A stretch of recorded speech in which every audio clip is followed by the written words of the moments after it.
Concepts are all wrong. So what we try to do is get people to remember what we told them the last time to tie this stuff together. See, this is the whole deal.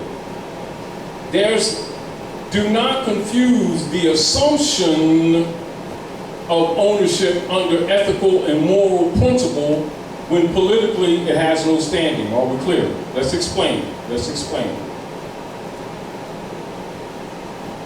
They set up a false, fraudulent, impersonating political platform called the Act of Congress 1871, February the 2nd. That political platform was to solidify the foundation of fraud and the conversion of the estates of the Moors who are under occupation in North America. Are we clear? Canada and the United States Corporation Company have the same international number. They both are partner jurisdictions under the British Crown. The United States Service Corporation is a British Crown colony corporation. For the ignorant who don't know the real history, they have been trained from childhood to think it is a country. Are we clear? So they're starting off on a false concept foundation of operations when they're actually in a serf position. But they must deceive them into stating things that are not true in order to justify what they're doing, like such as agree to be Indians, agree to be black, agree to be Latino, agree to be Negro, agree to be colored, and use it as identities. At that point, you're off the political platform that protects you in treaties and covenants. Are we clear? Because the covenant that set up the political operations at North America is called the Treaty of Peace and Friendship between the United States and the Moroccan Empire. Are we clear? The protected living persons under those operations are the Moabite Moors and their descendants, and the descendants of the deists, John Adams, Benjamin Franklin, Thomas Jefferson, Thomas Barclay as agent in business, and European persons who are deists who agreed to the Republic operations at the North Gate and in honor and preservation of the Constitution and the treaties. All others have no rights under those instruments. Are we clear? Once they got you to agree to be Negro, black, and colored, you stepped off the political platform and are thereby and thereafter subject to the black codes, which is what you've been suffering from, which is the purpose of the brand system in the first instance to disinherit you. However, to keep peace, they must have the people believe that they have rights and authorities that they do not possess. Are we clear? So to make them think that they were citizens of the political order, they set up what is called the 14th Amendment corporate person after they closed the Freedmen's Bureau. And get these people to agree to be Negroes, Negro citizens, and black people under the 14th Amendment. Corporate property. Are we clear? Such persons are stateless, have no right of estate whatsoever, because your estates and inheritance come from your mothers and your fathers. That's why it's called inheritances. So, is there any record in the human family that has a pedigree traceable to Negroes, blacks, people of color, which means artificial person? No such people exist. Can you go into the world's nations around the planet to the major cities and see the Negro flag or the colored nation flag, the people of color flag, the Latino flag, the black flag? People even make up flags and try to make it represent this non-represented people. And they have no protection whatsoever. Then they want to march and pray all over the place, not knowing they're out of order. Are we clear? Are we clear? Now, these are fundamental truths. These are fundamental truths. They will not talk in this area because the economics of the operations depends on the ignorance of these people who are heirs to the world's largest estate. So they make them feel proud to be brands. I'm so black and proud and stuff. And we people of color, of the deepness of colorness, of the Africanness of Hotep, of the universe. The rest of the world looking at these people like they're out there damn much. And they think it means spirituality. It means artificial. Distinguished from that which is real. A prima facie disguise or deception. And in the law book will tell you that. But they don't read, do they? You understand? Now back to the point. So there's an assumption with people that when they get a mortgage, which is a debt pledge, that they're actually buying a home. Not knowing that constitutionally, so we talk supreme law of the land, that no state can make any instrument or issue instruments or credits or bills of credit. That's unlawful. Or coin anything but gold or silver coin for money. And they created private commercial paper, stole our gold, and trained the people from childhood that the private commercial papers of the Jesuits is money. And then get you to call it money. Now you're part of the fraud. Now you've taken the karmic debt off of them because you call their private commercial paper money, and because it's private, they can tax you on it. Because it's not yours. It's used to discharge against the estate that they didn't tell you about. Are we clear? And then they gave you deeds. Now, check this out. This is why on the flash drive we gave people even the congressional records, even where Tropicon is talking about, which they could find themselves if they just do research. In 1913, Woodrow Wilson, to counter Noble Drew Ali, sold their operative bankrupt government platform to the Jesuit order off Jekyll Island, Georgia. And they converted all of our allodial titles and aboriginal titles, which most people aren't even familiar with, into mortgages and deeds since 1913. We're not talking about 1800, we're not talking about 17, we're not talking about 1500, we ain't talking about good ship Jesus, we're talking about 1913. All the allodial titles that represent your ownership and represent your right of stewardship over your estates and property were converted into mortgages and deeds 1913. Are we clear? Clear.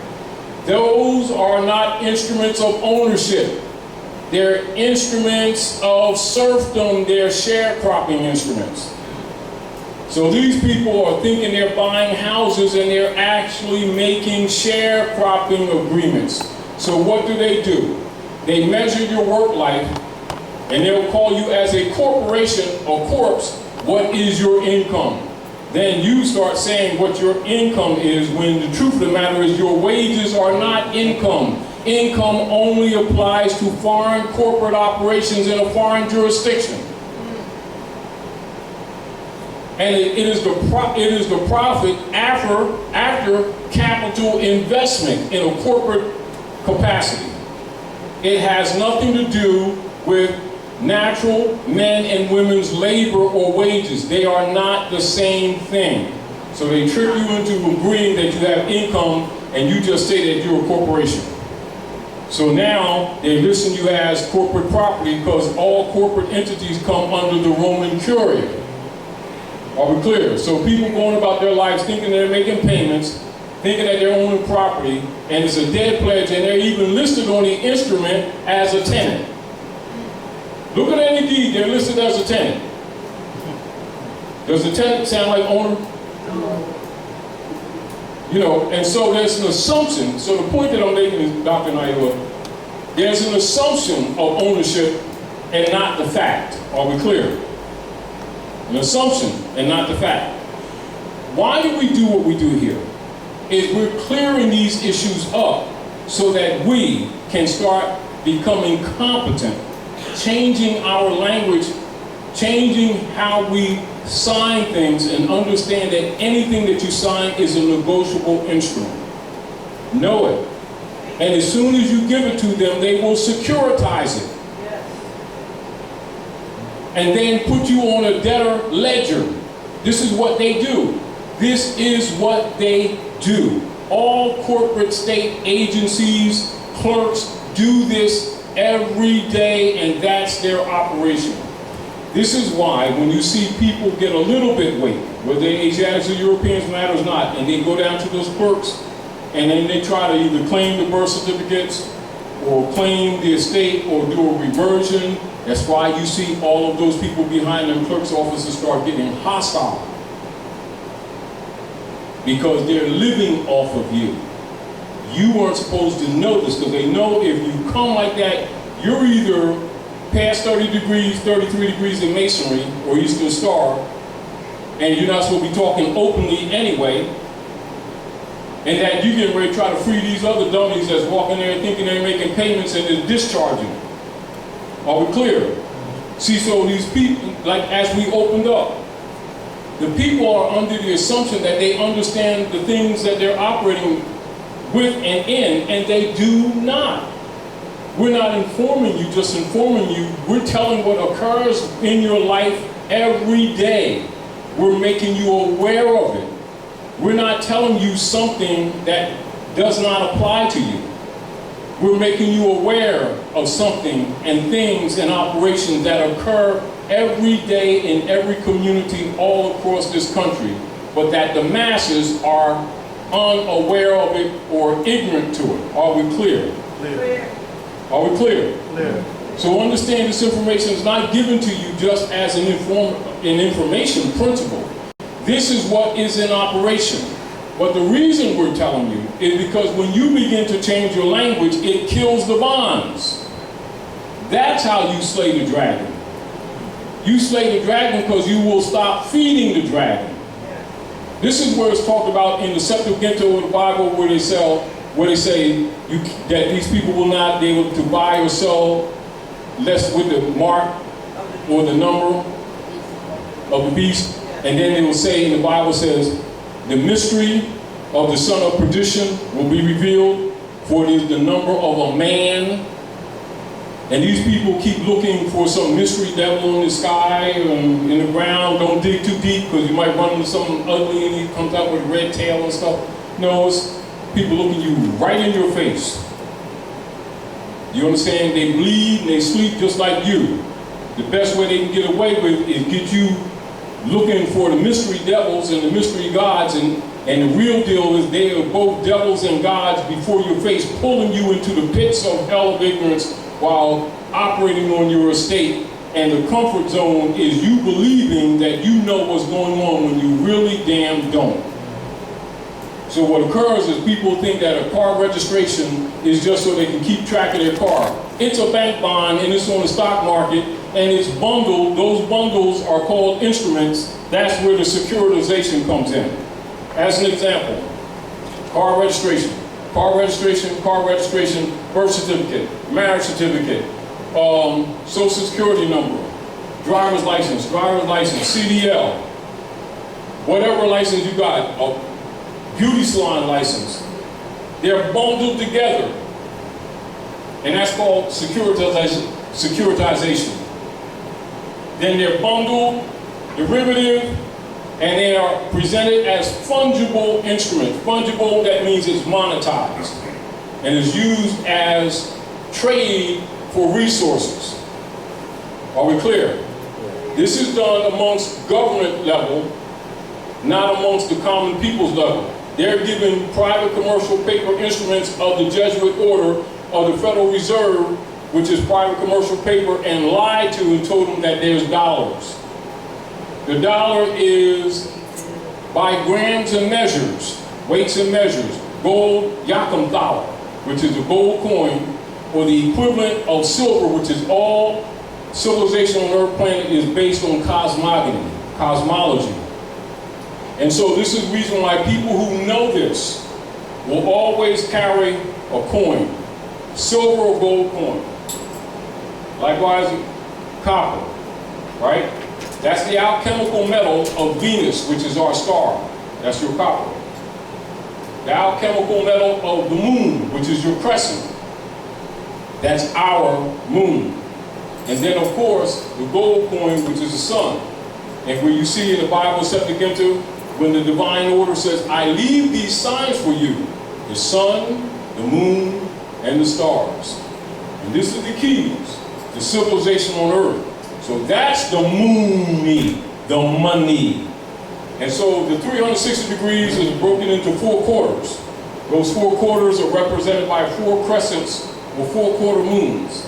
And that's why they're silver.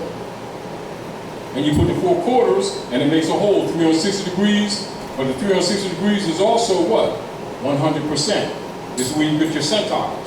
And then with our crescent or the dog star, etc., it is copper. That's why our buildings are capped with copper. You understand, until the Europeans start stealing it. So they came to steal our gold and the silver, and then they gave you fiat. And they've been training you from childhood that they're giving you the money. This is the money. This is why in all secret societies or made men will carry a coin. Sometimes they'll press a coin from different orders, and it will be of some precious metal, usually gold or silver. And then sometimes in your lesser degrees they may give bronze or brass or something like that, but they will carry a coin.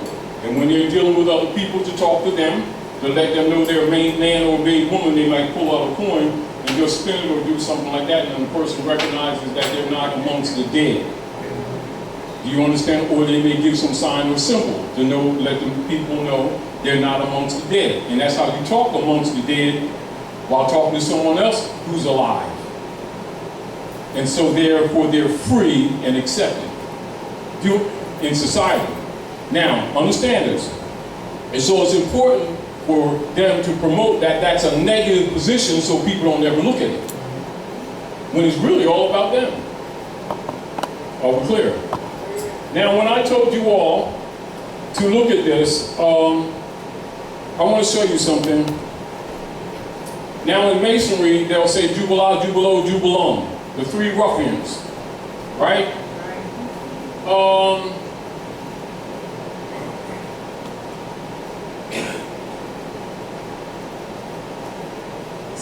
Now, under the present Inquisition, European occupation of North America, there are no great differences in the political complexions of the 3 zones into which Morocco has been divided among the European occupiers, and thus differences in the positions in respect to each.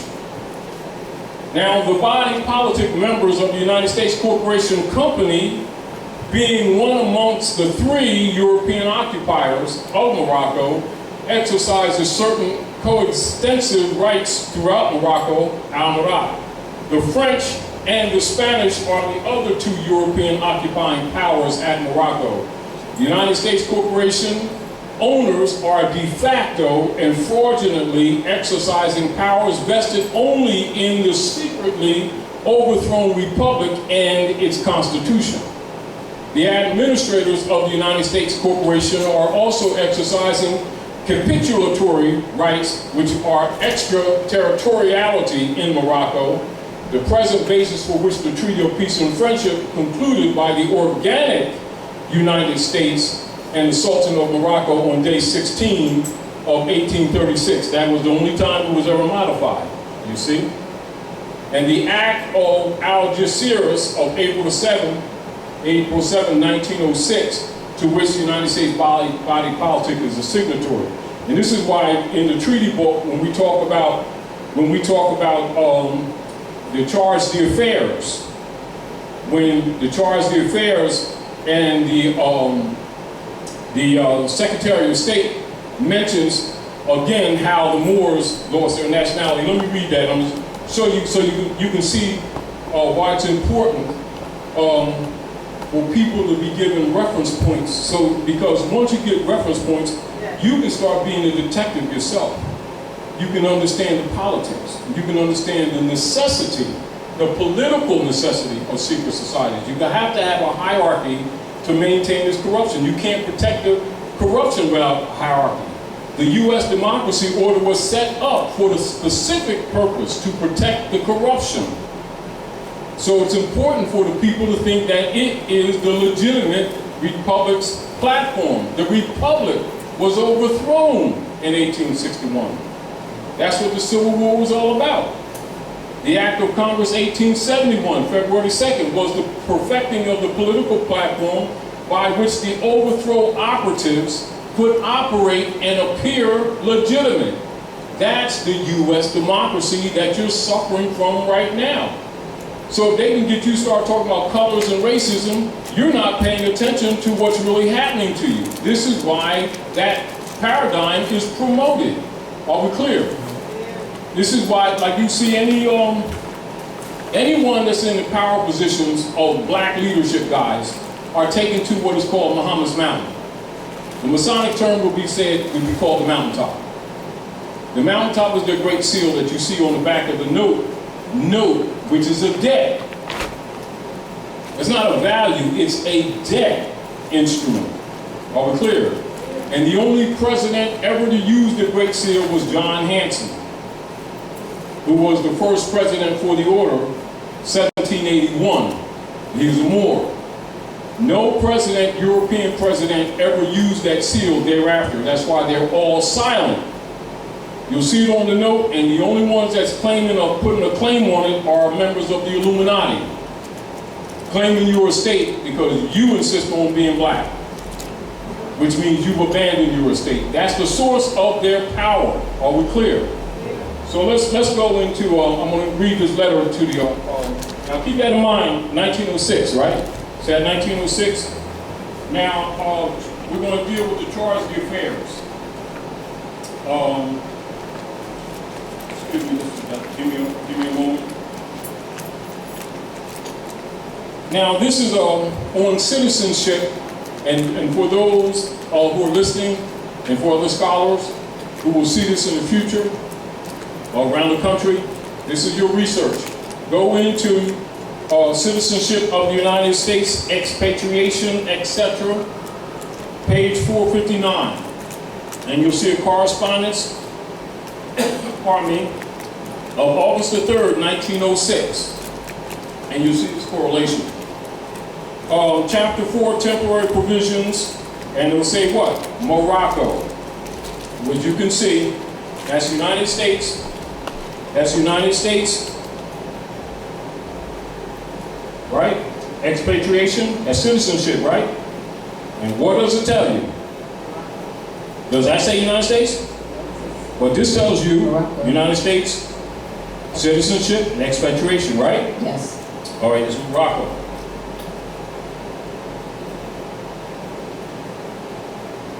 Down the bottom of the page. All right, so when you think that scholars don't know this information, it's only because they're not talking, because they got oaths.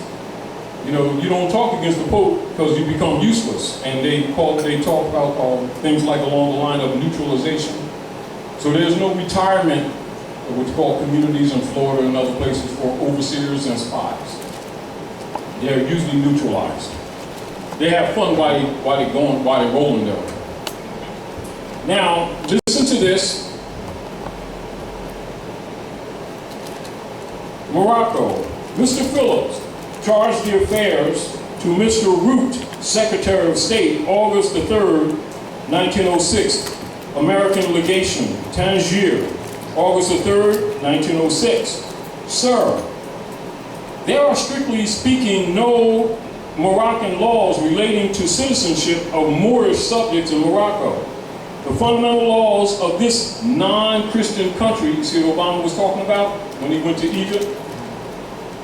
And why he went to Article 11 of the Treaty of 1790? All right. Are based entirely upon the Islamic Code, no part of which treats of the subject of citizenship. Page 460, citizenship of the United States, expatriation, etc. There are, however, numerous treaties and conventions between the various Christian countries and the Moorish Empire. by means of which citizenship in this country is defined. But as I understand from the above acknowledged instructions that it is not the desire of the department to call for a report upon what such lines, I will therefore confine these remarks to general conditions existing, which may possibly be of some use in connection with the information desired. Number one, citizenship in Morocco may be said to be governed by the laws pertaining to the same in other countries. That means the universal principles of citizenship. With the exception that all persons residing in Morocco who cannot prove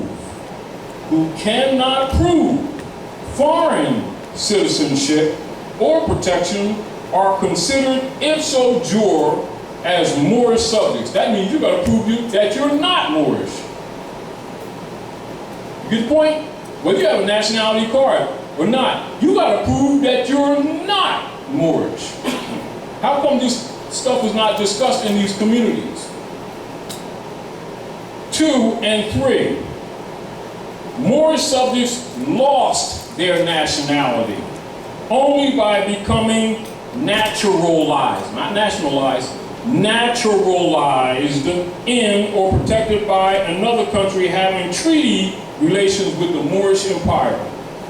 And it was established by the Convention of Madrid, concluded July the 3rd, 1880, etc. as follows. Then you go into your Article 15. But the deal of it is, when you think scholars don't know this information, it's just that they're paid not to talk on these matters. They're paid to start talking colors, you know, light-skinned, orange-skinned black girlfriend, and you like my new light-skinned black leather coat. Because the black people of ancient Egypt and the black gods of Egypt of Kemet, and talk that kind of stuff that gets you off of what's really happening to you. And the rest of the world already knows this is what's wrong with you.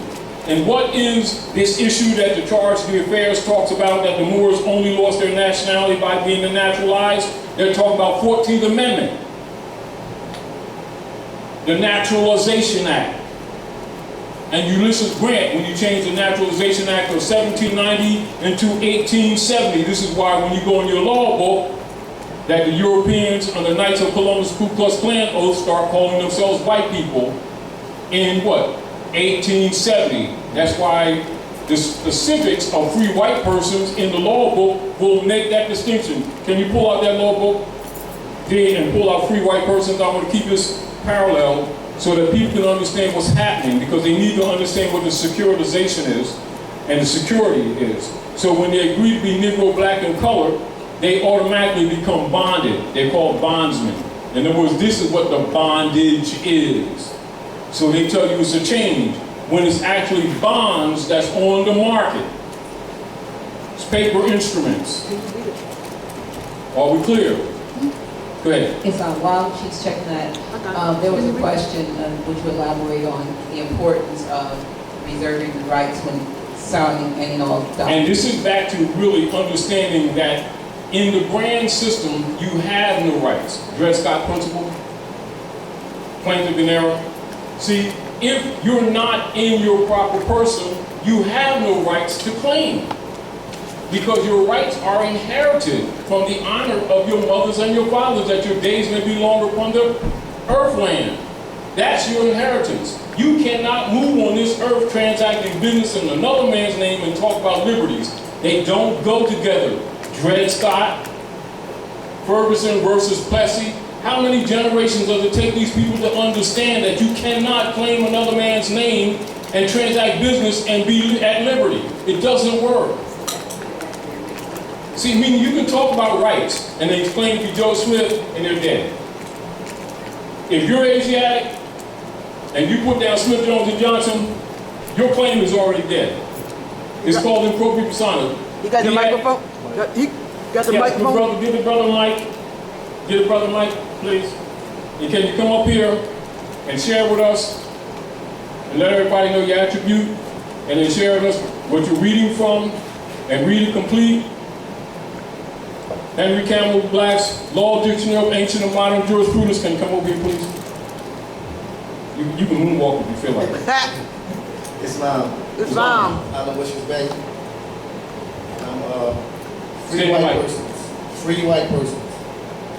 Free white persons referring to Naturalization Act as amended by Act July 14, 1870. So you can see 1870. So you're not talking about ancient white people. So this is a legal status, are we clear? And in reference to Europeans who took on this title, you have annotation and an explanation. So continue to read, good brother. As meaning naturally given to it when you first using first state 103C3, meaning all persons belonging to the European race, then commonly counted as white, and their descendants, including such descendants in other countries to which they give immigrated. They have immigrated. Continue. And whenever you see it, because you already know that law books are abbreviated for condensation. So whenever you see the word it, say free white person, so it can be clear to these people what they're reading.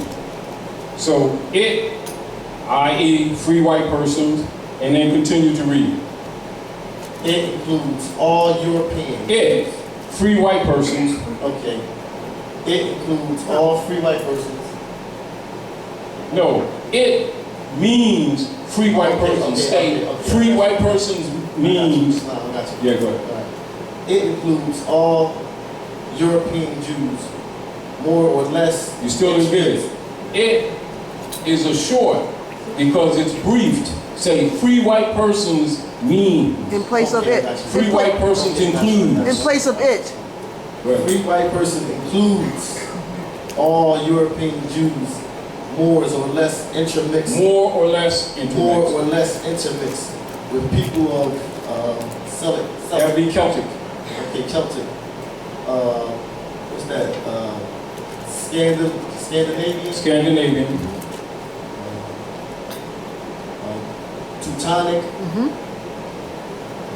Ibrahim. Iberian. Iberian, Latin, Greek, and Slavic descendant.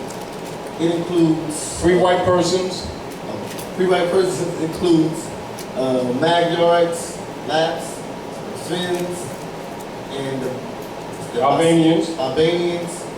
and Albanians. Yes. Free white persons includes the mixed Latin, Celtic Albanians,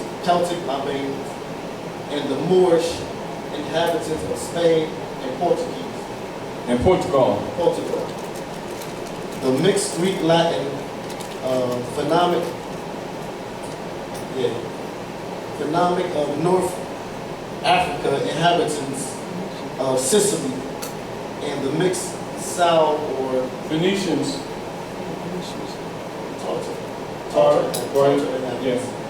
Tartar inhabitants of South Russia. It does not mean Free white persons. free white person does not mean Caucasian race. Repeat it. Free white person does not mean Caucasian race. Repeat it. Free white person does not mean Caucasian race, Right. Aryan race, or Indo-European. Indo-European race, nor the mixed Indo-European, what is that? Dravidian. The Dravidian Semitics, Yes.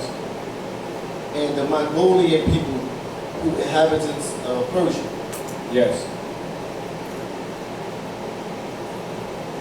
A Syrian of Asiatic birth and descendant will be entitled Will not be entitled to become a naturalized citizen of the United States as being a free white person.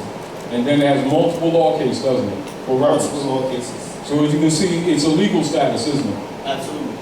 And that Europeans, the Caucasians, are not free white people. And some of them were brought into the status of free white persons. However, they must be mixed, mustn't they? It has to be. Yes, and yet you have so-called black scholars call them free white people, and then at that time they called them sovereigns. And then it's still being claiming their own bloodline, which is Moorish and North African, They claim to be black and gave up their birthright. Then they want to march and complain all over the place. You see the problem? Do you see the contradiction? Absolutely. And then you have scholars that keep preserving and defending that position as if it's really historically correct, knowing that they are frauds and COINTELPRO operatives, and by our people not having availed to them literature like this, they follow behind that, protect that position, and don't know they're agreeing to the black codes that they're getting screwed by, and that's called consent, isn't it? Absolutely. All right, so if they consent to the black codes, do they have a right to complain about being treated under the black codes? Absolutely not. All right, now I want you to go into the book and I want you to read Impropria Persona. Now, Impropria Persona, this is back to the issue of being in your proper person. To have a claim in law, or claim a right of estate, or claim at liberty, you must be indeed yourself, or the barristers of England have jurisdiction, what you call leave. Are we clear? Now, this is no different than someone trying to claim an estate or something like that, or benefit, and you have generations that have passed, and they're transacting business in another man's name. In law, they're not heritable. Are we clear?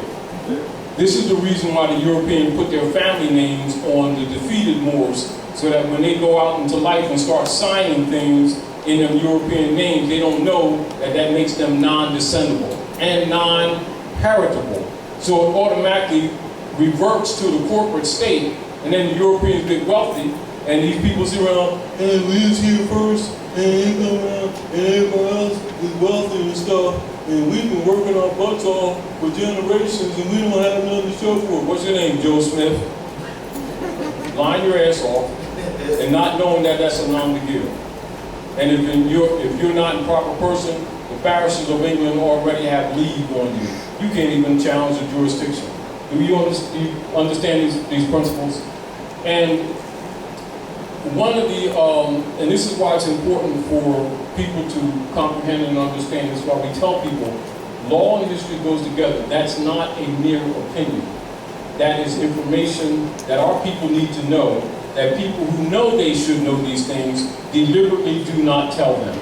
So they grow up thinking that these things have no relationship, or that when it comes to issues of law, they gotta hire a barrister from England, not knowing that at that point they give them leave. And the reason they give them leave is because they're incompetent and don't know that they're incompetent. Are we clear? And at that point, they become just like a cardboard. This is the reason why they will say, often in any argument of rights, liberties, or estate, when such a person starts talking, they tell them to shut up. Well, I'm going to represent myself. Well, you just said that you're a postcard. Postcards don't talk. You know, posters don't talk.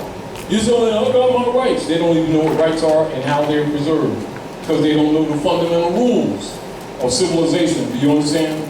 Meanwhile, we are the descendants of the founders of civilization. We are the descendants of those same Moors that brought the Europeans out of darkness into light between the 12th and the 16th century. But you have what you call Rhodes scholars, made men, and masons, etc. All of that is Moorish science, just put under other names. That's why all the signs and symbols are Eastern, because they belong to you.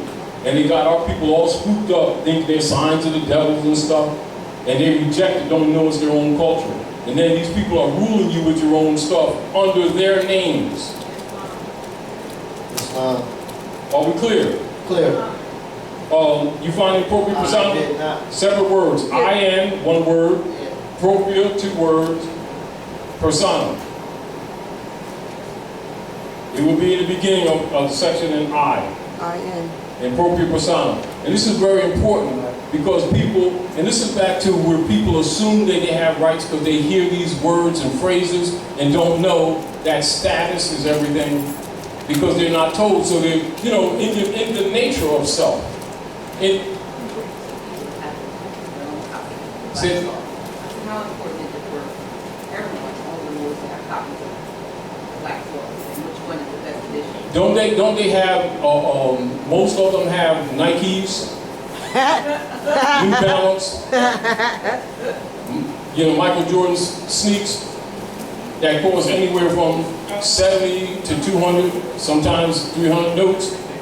and Gucci belts, even though they may be fake, and pocketbooks, and will not invest 55, 60 notes into a book that involves their everyday affairs. Every day.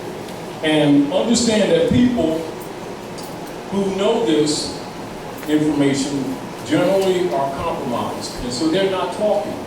Or if you bring the subject matter up, they will do what is called casting you out the window. Change the subject, act like they don't know what you're talking about, divert it, or something like that. It's called casting out the window. And this has been the tradition. And so again, why is it that we do what we do? Why are we here in the House of Reawakening Minds? Why do we have to be in a venue like this to get this information out? Because most people are already paid not to get on these subject matters. Why? Because it liberates people. It doesn't make you a follower.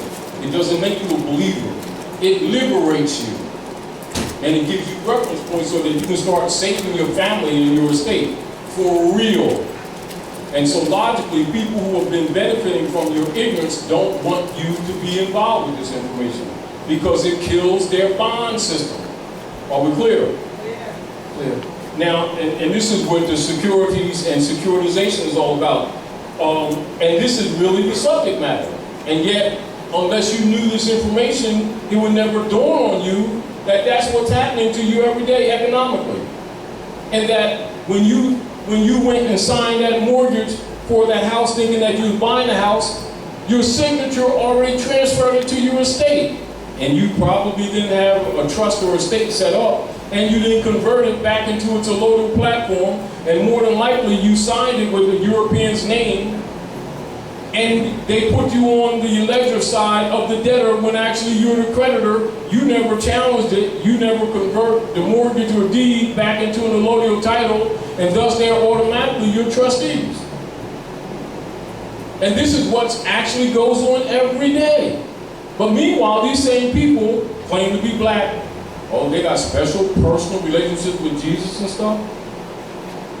They know Prophet Muhammad and stuff. And they know Allah and everything, and they pray and make salat and all that. They know all this stuff and don't even know the basics of operations on the Earth planet. How dare they claim a God they do not see and do not understand the politics that they deal with every day? How dare they claim the love of God they do not see and love not their brothers and sisters whom they see every day? In true law and in civics, in the common law, such persons are not in their proper self, have no claim of right, and come under the jurisdiction of the corporate operatives who are deputy knights of the Popes of Rome, i.e. the Bar Association. Read in propria persona. Make sure you stay in the mic. In propria persona, in one's own proper person. Repeat that. In one's own proper person. It almost sounds redundant, doesn't it? Doesn't it? In one's, that's possessive, own possessive. So it's affirmatively stating your position. Read again and complete the reading. In propria persona, in one's own proper person.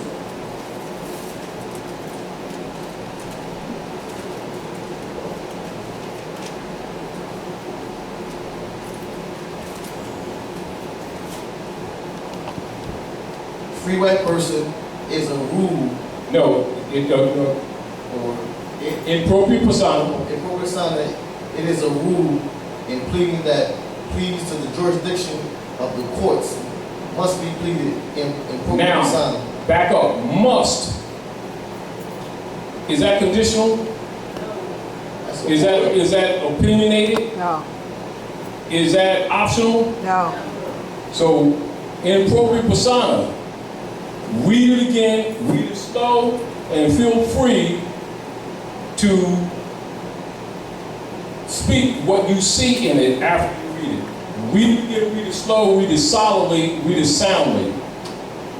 In propria persona, it is a rule in pleading that pleas in the jurisdiction of the courts must be pleaded in propria persona, because if the courts must be pleaded. If, back up. If pleaded. Oh, if pleaded by the attorney, they admit the jurisdiction. All right, so as soon as you hire an attorney, they have jurisdiction. You just gave up your birthright. And it's a must. If you're not in your proper person, logically is why you hire them. Because you don't understand what's going on. At that time, you converted your estate to them. Now they speak for you as a trustee, and they have leave. And what means leave means they don't have to defend you. They're a bounty man who delivered you to that court, and they can leave you there to whatever the circumstances are, and rape you in the process. They just got a tie on. Are we clear? And if you didn't know that, tough cookies. This is why they tell you only a fool represents himself in court, because a free man or free woman presents herself or he himself in propria persona. Because the first rule in civilization is man, know thyself. Are we clear? Clear. All right, read it through. As an attorney is an officer of the court, and he is presumed to be pleaded after having obtained leave. So, and he's an officer of the court, and you be thinking he'd be representing you, and his obligation is to the court and not to you. And just like when people think they're buying stuff, and isn't there an assumption on people that when they hire an attorney or lawyer, that they are what? Protecting their rights, when actually they gave them leave, and they can't even damn challenge it after that. And that they're an officer of the court, and after assuming leave, you're actually a piece of cardboard sitting there. And since he's an officer of the court, his interest is in the court, not you. And then these people, under their black codes, keep on complaining why we keep on losing. Do you understand what's happening here? That's a presumption, absolutely. A presumption does not make right, nor does belief, does it? Not at all. All right, so now in ancient Yucatan, or ancient Hikuta, later called Egypt, when they raise people to conscience, don't they give them 3 candlelights around ancient altar made of 7 rare woods? And that first light is belief, its reflection is neophyte, or you begin the journey of learning, journeyman. That second light is faith, its reflection is scholar. The third light is fruition, its reflection is master. Thus, Master Mason, do you understand? Mother's son, my son. In the study of the human family, the supreme and sublime knowledge of human evolution on Earth planet, the operations of government, the knowledge of the elements, the building blocks, the sciences, the communication systems, etc., and the addition on Earth. That's Masonry. Mathematics, geometry, are we clear? Yeah. Trigonometry, science of government, are we clear? Yeah. Islam is law, order, and governmental principles, and they may hide it under many names, but it does not change and it doesn't pass away. And it is the foundation of civilization on Gaia, Earth planet. Are we clear?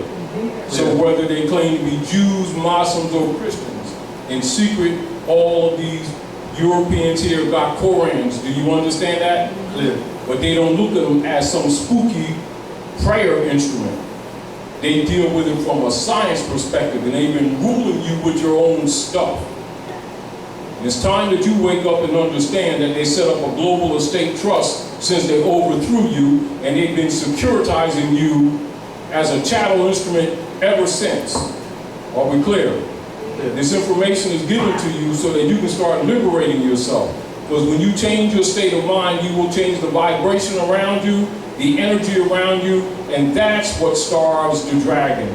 You will not beat the dragon in its face from the physical perspective. You will beat him ethereally or spiritually. Are we clear?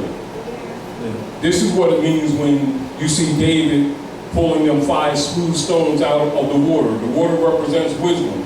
The smooth stones represent that this wisdom been running across this foundation for centuries and centuries and centuries. That's why the rocks are smooth.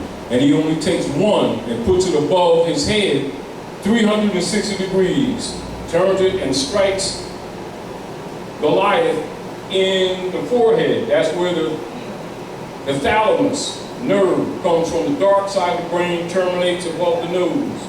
And Goliath falls. He takes Goliath's own sword and cuts his head off with it. But while Goliath rules, he takes the Moabites in the head of the Sphinx and puts the Moorish sword above her head, which means the subjugation of the Moabite woman. And as long as she's subjugated, we're subjugated. Are we clear? Yeah. Because the real operations on Earth planet is the matriarchy. Are we clear?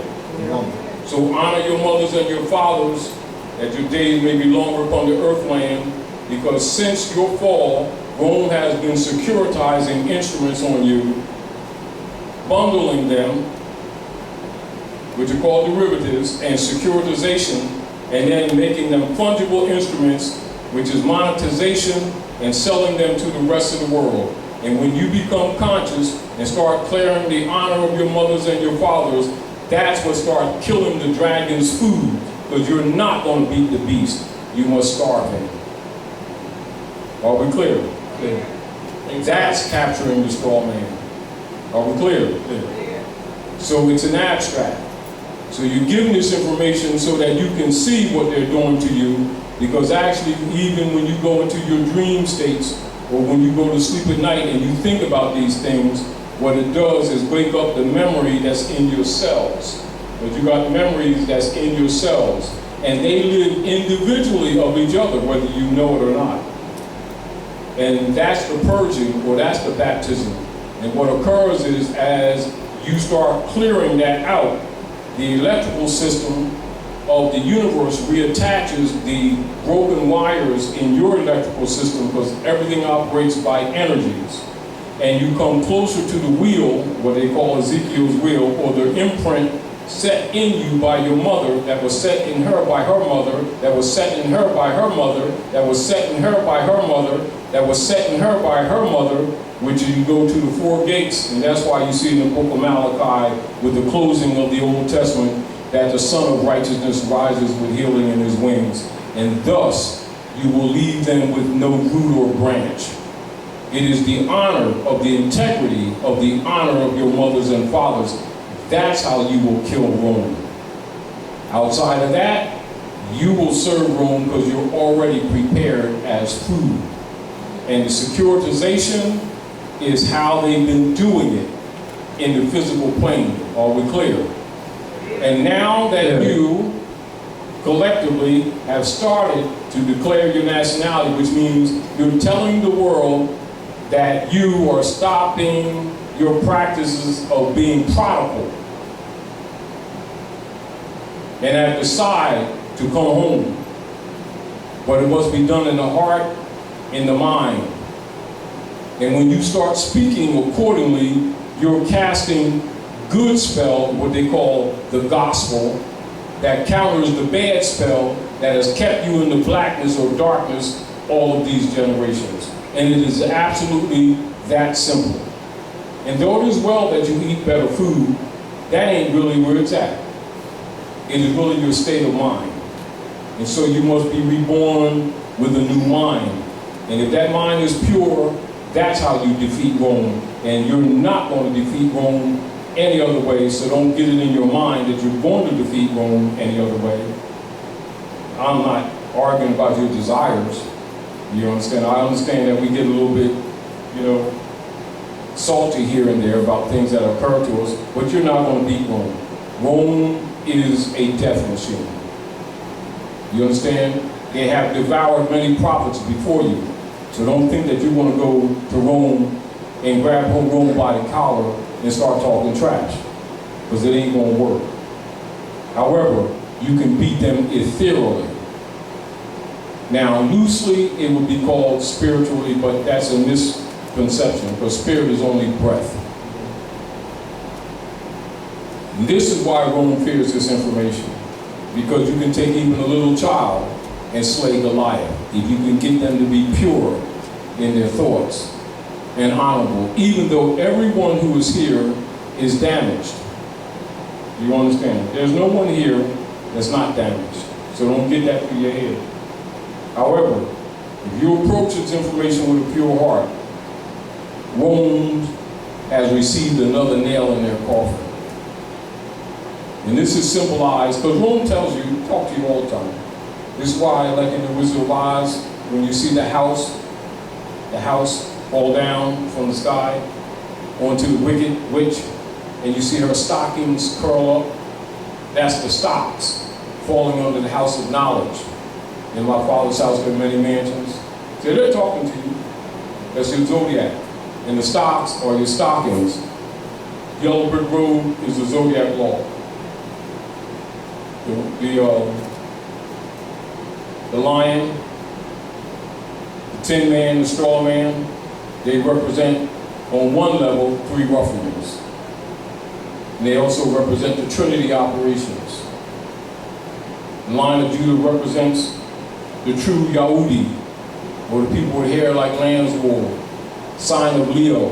This is why most liberators in this Aquarian cycle will have Leo somewhere in their chart. But he lost his courage. The straw man is the 14th Amendment. The rusty tin man is the Rome cribbing industry. But it also represents that industry is going to come to a screeching halt, like Raleigh told you. The yellow brick road is your zodiac constitution in the battleground courtyard in Amexem, which you call Philadelphia. That's why that city hall is designed just like a mosque, with a parapet on the north gate. And that's why the cornerstone is in a grave pit, like an open grave. And this is why when you go to that Masonic Lodge, number 1 Broad Street, you'll see George Washington close the lodge saying, "Whoa," which means Hiram ain't dead. They thought he was dead, buried in the north, dark north, the north gate, because they're the keepers of the north gate. Well, Hiram ain't dead, and they're not winning. They thought they had the game wrapped up. Well, they don't. So you're the heirs of the lost estate. This information is given to you so that you can change